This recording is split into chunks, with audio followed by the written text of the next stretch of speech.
સુરતમાં ટેટ મુક્તિની માંગ સાથે શિક્ષકો દ્વારા સુરત જિલ્લા કલેક્ટર કચેરીએ સ્વાભિમાન ધરણા યોજી દેખાવો કરાયા હતા.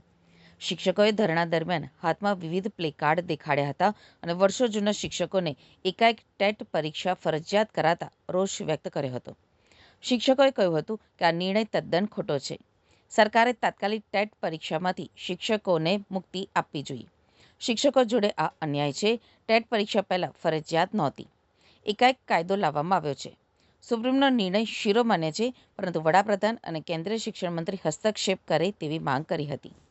ટેટ ફરજિયાત કરતાં ભારતભરના શિક્ષકો ઉપર તેની અસર પડશે, જેથી શિક્ષકોને તાત્કાલિક ટેટમાંથી મુક્તિ આપવામાં આવે તેવી રજૂઆત કરાઈ હતી.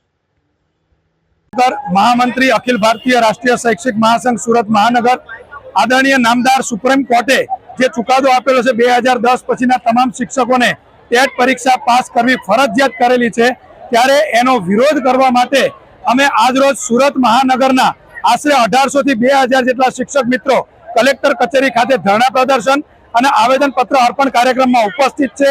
અને આદરણીય ભારત સરકારના વડાપ્રધાનશ્રી અને શિક્ષણ મંત્રીશ્રીને આજરોજ અમે આ સંદર્ભે હસ્તક્ષેપ કરવા માટે વિનંતી કરી અને આવેદનપત્ર આદરણીય કલેક્ટરશ્રીને અમે અર્પણ કરી રહ્યા છીએ.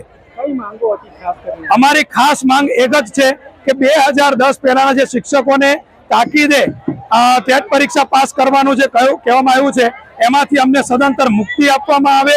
અને જો આ ધરણા પ્રદર્શન બાદ, જો આ કાર્યક્રમ બાદ પણ જો ટેટની પરીક્ષામાંથી મુક્તિ આપવામાં નહીં આવે તો આગામી 28 તારીખે ગુજરાત પ્રાંતની અમારી કારોબારી બેઠક થવાની છે.